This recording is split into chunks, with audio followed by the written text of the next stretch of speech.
Perkenalkan, saya Mazuin, mahasiswi Universitas Maritim Raja Ali Haji, Fakultas Ekonomi, dengan NIM 18041201064. Baik, di dalam video ini saya akan meresum mengenai konsep penilaian surat berharga.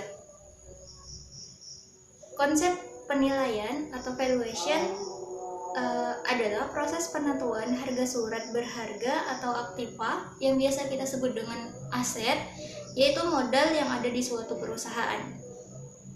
Penilaian yang akan dibahas adalah penilaian untuk aktiva, yaitu berupa surat-surat berharga seperti obligasi, saham biasa, saham preferen dalam rangka melihat nilai dari perusahaan. Yang pertama adalah penilaian obligasi. Obligasi itu adalah surat pengakuan hutang berjangka panjang yang dikeluarkan oleh perusahaan atau pemerintah. Obligasi memiliki nilai nominal, tingkat bunga tertentu, dan umur atau masa berlaku tertentu. Misalnya, suatu obligasi memiliki nilai nominal 25.000 per lembar dengan bunga obligasi 20% dan berumur 20 tahun.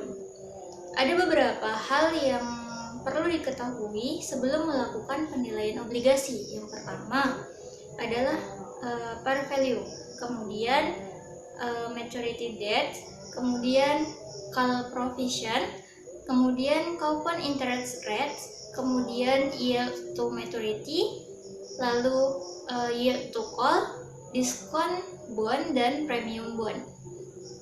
Di mana par value itu adalah nilai nominal obligasi, kemudian maturity date itu merupakan tanggal jatuh tempo obligasi, kemudian call provision merupakan provisi yang harus dibayar oleh pemegang obligasi apabila yang bersangkutan memiliki obligasi tersebut tidak sampai jatuh tempo.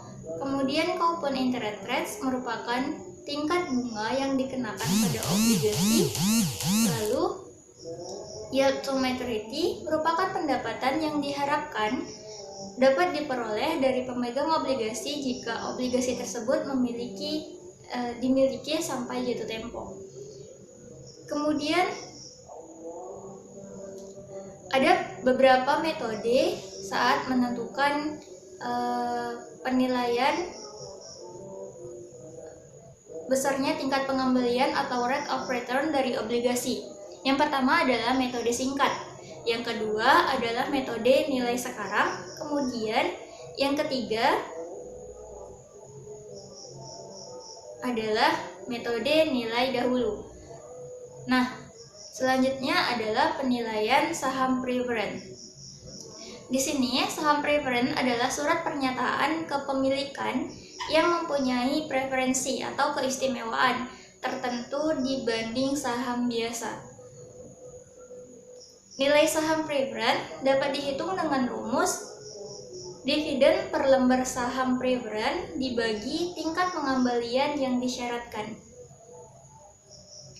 Kemudian, penilaian saham biasa. Saham biasa atau biasa yang kita sebut dengan surat bukti kepemilikan atau surat bukti penyertaan atas suatu perusahaan yang mengeluarkannya atau emiten. Penentuan besarnya tingkat pengembalian dari nilai saham biasa lebih sulit dibandingkan saham preferen dan obligasi. Hal ini karena yang pertama, harapan pendapatan yang akan diperoleh tidak tentu dan sulit diprediksi. Kemudian yang kedua, return saham biasa merupakan gabungan dari dividen dan capital gain yang diperoleh. Yang ketiga, dividen saham tidak selalu sama setiap periode.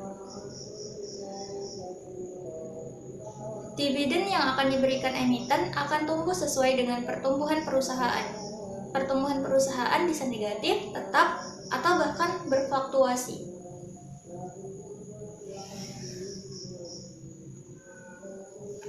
Baik, ada beberapa nilai saham dengan yang pertama nilai saham dengan pertumbuhan dividen 0. Lalu yang kedua adalah nilai saham dengan pertumbuhan dividen konstan atau normal. Yang ketiga, ada nilai saham dengan pertumbuhan dividen tidak konstan. Nilai saham dengan pertumbuhan dividen 0. Artinya tidak ada perubahan pada dividen. Nah, kemudian formula sederhana dari nilai saham pertumbuhan dividen 0 ini adalah nilai saham sama dengan nilai saham atau harga pasar aktual pada saat ini sama dengan dividen saham biasa yang diharapkan oleh investor per tahun dibagi dengan tingkat pengembalian minimum yang disyaratkan atas saham. Contohnya, PT Amro akan membagikan dividen atas sahamnya sebesar 500 per lembar setiap tahun. Dividen ini tidak mengalami pertumbuhan atau pertumbuhannya itu 0. Tingkat pengembalian yang diharapkan sebesar 10%, maka nilai sahamnya adalah dari contoh tersebut bisa kita cari dengan formula sederhana, yaitu tadi dividen saham biasa yang diharapkan oleh investor per tahun dibagi dengan tingkat pengembalian minimum yang disyaratkan atas saham. Kemudian nilai saham dengan pertumbuhan dividen konstan atau normal.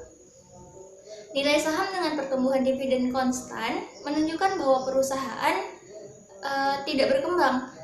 Para investor mengharapkan dividen selalu meningkat setiap tahunnya. Oleh karena itu, pertumbuhan dividen ini juga menunjukkan pertumbuhan perusahaan yang bersangkutan. Lalu pertumbuhan dividen ini diharapkan berlanjut dalam jangka waktu yang lama dengan pertumbuhan konstan atau normal. Apabila pertumbuhan dividen ini akan berlangsung secara kontinu dan konstan, maka rate of return yang diharapkan dapat dihitung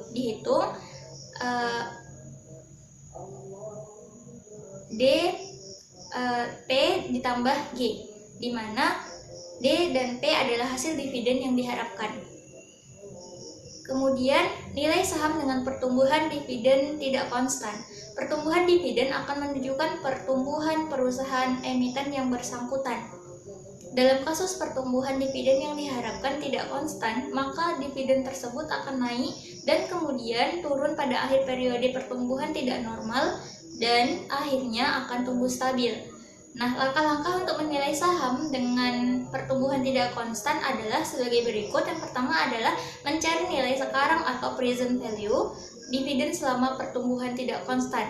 Kemudian yang kedua, cari harga saham pada akhir periode pertumbuhan tidak konstan. Kemudian yang ketiga, jumlah kedua unsur nilai tersebut di atas untuk mencari nilai intrinsik saham tersebut. Baik, itu merupakan resum materi dari pengantar keuangan oleh saya pada semester ini. Terima kasih. Wassalamualaikum warahmatullahi wabarakatuh.